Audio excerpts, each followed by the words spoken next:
10 villes loteries, les dépenses à effectuer après avoir été sélectionné comme gagnant. Alors, si tu as été sélectionné comme gagnant à la 10 villes loteries, déjà bravo à toi, mes félicitations, ça c'est déjà un avancement dans ta procédure d'immigration pour les United States. Alors, dans cette vidéo, je vais vous partager les différentes dépenses que vous allez faire pour vous qui avez été sélectionné. Parce qu'il y a beaucoup d'entre vous, vous ne savez pas. Déjà, cette vidéo, elle est à forme informatrice en fait. Donc, je partage les différentes informations que j'ai collectées. Je ne suis pas encore aux États-Unis, mais j'ai déjà les différentes informations à propos de toute la procédure, toutes les différentes dépenses que vous allez effectuer après avoir été sélectionné. Alors, dans cette vidéo, comme je vous ai dit, je vais vous partager les différentes informations à propos de cela. Déjà, beaucoup d'entre vous, en fait, vous ne savez pas qu'après avoir été sélectionné, après avoir gagné la 10 loterie, comme on le dit fréquemment, vous devez faire des dépenses moyennant pratiquement 5 000 $.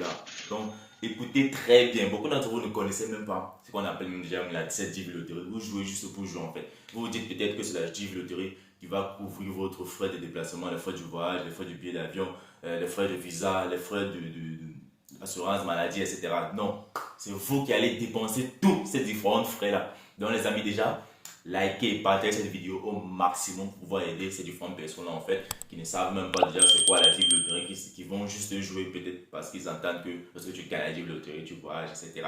Eux veulent aussi voyager, ils ne savent pas que derrière cela, il y a aussi de grosses dépenses à faire. Alors les amis, s'il vous plaît, likez et partagez cette vidéo. Alors sans plus tarder, on va se lancer directement sur le premier élément ou peut-être sur la première dépense que vous allez effectuer. Alors, ces différentes dépenses-là, je ne les ai pas faites sur une ordre chronologique en fait. Donc c'est un peu en désordre.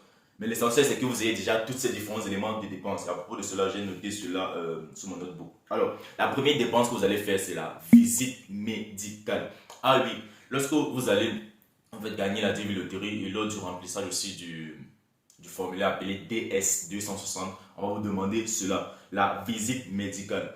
Et en parlant de visite médicale, en fait, lorsque vous allez aller faire cette visite médicale, les résultats, on va vous les remettre soit la clinique ou en fait le médecin qui a effectué le processus de votre visite en fait va envoyer cela directement à l'ambassade ou au consul américain en fait.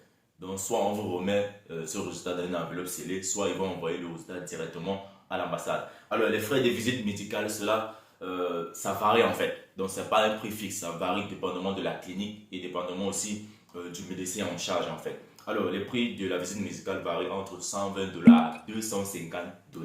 Donc ça ce sont les premières dépenses que vous devez noter. J'ai dit bien que ça varie en fonction de la clinique et en fonction du médecin qui vous suit. Et dépendamment aussi de votre pays en fait. Peut-être quelqu'un qui est en Côte d'Ivoire ne va pas dépenser les mêmes frais que quelqu'un qui est par exemple au Ghana, au Mali, au Sénégal, ou je sais pas où. Donc c'est un peu ça. Alors ce sont les premières dépenses. Les deuxièmes dépenses que vous allez effectuer sont les frais de visa. Alors beaucoup d'entre vous ne savez même pas que vous devez aussi payer les frais d'interview de visa qui ne sont pas remboursables et qui coûtent la somme de 330 $.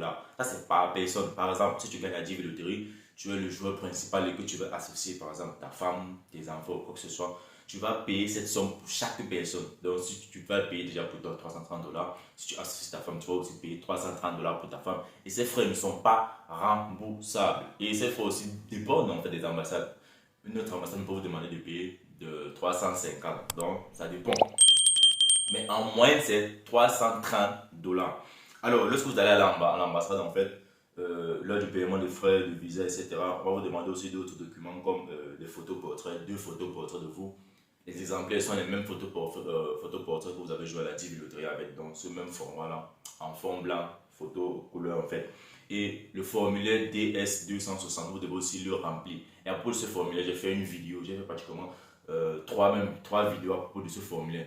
Ce que vous devez faire avant de remplir ce formulaire. Je vous ai montré comment remplir le formulaire et les différentes informations que vous devez préparer avant le remplissage de ce formulaire en fait. Dans les amis, regardez ces différentes vidéos. Alors, après le formulaire, vous devez aussi apporter votre passeport. Et la validité du passeport doit être au minimum de 6 mois. N'allez pas là-bas avec des passeports qui vont déjà périmer. Lorsque vous allez même demander un visa à l'ambassade, le mieux en fait pour vous, c'est aller avec un passeport qui a encore une validité de minimum d'1 an. Donc minimum encore d'1 an les amis. Alors, la troisième dépense en fait, le troisième frais que vous allez dépenser, ce sont les frais de la green card qui coûtent en moyenne 220 $. Alors ces frais de green card, vous pouvez les payer avant votre voyage ou après votre voyage, donc à l'arrivée aux États-Unis en fait. Donc ça c'est la troisième dépense que vous allez effectuer. Alors la quatrième dépense que vous allez effectuer, c'est le billet d'avion. Comme je le disais, beaucoup d'entre vous ne savez pas que vous devez acheter le billet d'avion par vous-même. Vous dites peut-être que c'est le gouvernement américain qui va couvrir cela. Le gouvernement américain ne couvre rien. La seule opportunité que vous offre, en fait, c'est faciliter votre procédure d'immigration aux États-Unis par la DiviLottery. C'est tout. Il ne couvre aucun frais, en fait. Donc, tous les différents frais, les charges de voyage, les dépenses, etc., c'est vous qui allez les couvrir vous-même, en fait. Alors, comme je le disais, il y a le coût du billet d'avion. Pour le coût du billet d'avion, je n'ai pas donné de prix à propos de cela parce que cela dépend vraiment de où vous êtes, de où vous allez quitter pour vous rendre aux États-Unis. Quelqu'un par exemple qui va quitter le Cameroun pour les États-Unis pour le billet d'avion, le coût du billet d'avion c'est pas le même que quelqu'un qui va quitter par exemple disons le Maroc pour les États-Unis, l'Algérie pour les États-Unis, mais peut-être le Sénégal pour les États-Unis. Donc allez juste vérifier même en ligne, vous checkez, vous allez voir les différentes informations pour des billets d'avion, combien coûte par exemple en moyenne, hein, pour rechercher sur une moyenne. Combien coûte le billet d'avion, par exemple, pour ton pays, pour les États-Unis, tu vas voir les différents prix, etc. C'est en fonction de cela que tu pourras estimer, que tu pourras avoir une estimation en fait.